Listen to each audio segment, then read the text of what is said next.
नमस्कार मित्रों, मैं धर्मेंद्र और आप देख रहे हैं धर्मेंद्र ऑफिशियल यूट्यूब चैनल।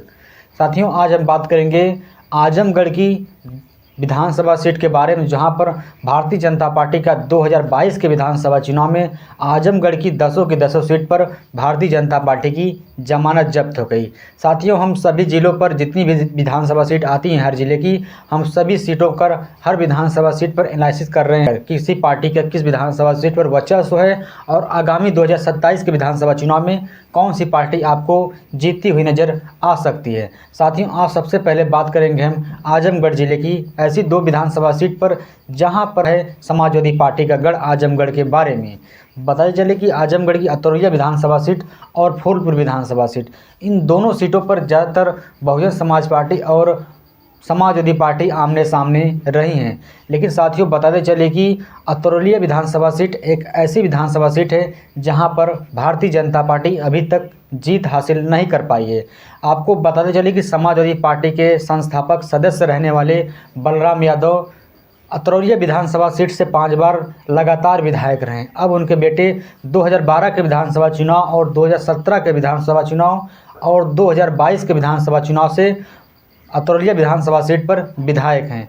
साथियों, पता चले कि 2022 के विधानसभा चुनाव में अतरौलिया विधानसभा सीट पर भारतीय जनता पार्टी अपने सहयोगी यानी निषाद पार्टी को दिया था और निषाद पार्टी ने अतरौलिया विधानसभा सीट से प्रशांत सिंह को अपना प्रत्याशी बनाया था, जबकि बहुजन समाज पार्टी ने भी यहां पर ब्राह्मण कार्ड खेला था। आपको बताते चले कि बहुजन समाज पार्टी ने सरोज कुमार पांडे को अतरौलिया विधानसभा सीट से अपना प्रत्याशी बनाया था। शायद दोनों प्रत्याशियों का ब्राह्मण कार्ड खेलना भारतीय जनता पार्टी के लिए हार का सामना करना पड़ा था, क्योंकि इस विधानसभा सीट पर पिछड़ों की बाहुल्यता मानी जाती और निषाद, राजभर, प्रजापति, यादव ऐसे तमाम जातियां हैं जो अतरौलिया विधानसभा सीट पर जीत हार का निर्णायक भूमिका निभाती हैं। कि जिस तरह से अतरौलिया विधानसभा सीट पर भारतीय जनता पार्टी के सहयोगी निषाद पार्टी के प्रत्याशी प्रशांत सिंह कम ही अंतर वोटों से हारे थे।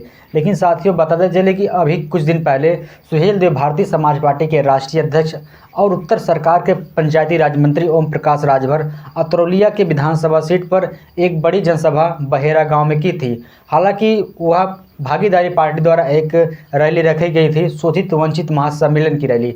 उस रैली में मुख्य अतिथि ओम प्रकाश राजभर थे। उस रैली में प्रजापति समाज आया था, जो कि प्रजापति समाज अतरौलिया विधानसभा सीट पर जीत हार का निर्णायक भूमिका निभाता है, लेकिन काउंटिंग नहीं अभी तक की गई है प्रजापति समाज की। हालांकि अब प्रेमचंद प्रजापति भी सुहेल देव भारतीय समाज पार्टी गठबंधन करके 2027 का विधानसभा चुनाव की लड़ने की तैयारी कर रहे हैं। कि देखना है कि आने वाले 2027 के विधानसभा चुनाव से निषाद पार्टी क्या अतरौलिया विधानसभा सीट लड़ती है या भारतीय जनता पार्टी अपने सहयोगियों में से किसी एक यानी सुहेल देव भारतीय समाज पार्टी या निषाद पार्टी को किसी एक सहयोगी को अतरौलिया विधानसभा सीट पर अपना टिकट दे सकती है। हालांकि अब कयास लगाया जा रहा है कि अतरौलिया विधानसभा सीट पर 2027 के विधानसभा चुनाव में सुहेल देव भारतीय समाज पार्टी लड़ती हुई नज़र आ सकती है।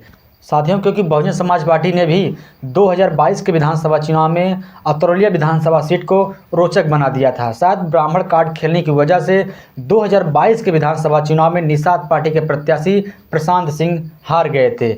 अगर साथियों हम दूसरी विधानसभा सीट के बारे में बात करें यानी फूलपुर पवई विधानसभा सीट के बारे में बात करें तो 2017 के विधानसभा चुनाव में फूलपुर पवई विधानसभा सीट से रमाकांत यादव के बेटे अरुणकांत को भारतीय जनता पार्टी ने अपना प्रत्याशी बनाया था और अरुणकांत यादव ने फूलपुर पवई विधानसभा सीट से भारतीय जनता पार्टी के टिकट पे भी जीत हासिल की थी। लेकिन 2022 के विधानसभा चुनाव में समाजवादी पार्टी बाहुबली रमाकांत यादव को फूलपुर पवई विधानसभा सीट से अपना प्रत्याशी बनाती है। हालांकि फूलपुर पवई से समाजवादी पार्टी के प्रत्याशी रमाकांत यादव जीत भी जाते हैं, लेकिन पता चले कि इन दोनों सीटों पर ज़्यादा पिछड़ों को वर्चस्व माना जाता है। आने वाले समय में कौन सी पार्टी आपको जीती नज़र आ सकती है, समाजवादी पार्टी या बहुजन समाज पार्टी या भारतीय जनता पार्टी के एनडीए से कोई प्रत्याशी आ सकता है या खुद भारतीय जनता पार्टी फूलपुर पवई विधानसभा सीट से अपना प्रत्याशी लड़ा सकती है। लेकिन साथियों, बताते चले कि फूलपुर पवई विधानसभा सीट से जिस तरह से भारतीय जनता पार्टी ने राजभर कार्ड खेला था, क्योंकि रामसूरत राजभर को फूलपुर पवई विधानसभा सीट से अपना प्रत्याशी बनाया था, जो कि फूलपुर पवई विधानसभा सीट से रामसूरत राजभर कुछ ही अंतर वोटों से हारे थे रमाकांत यादव से।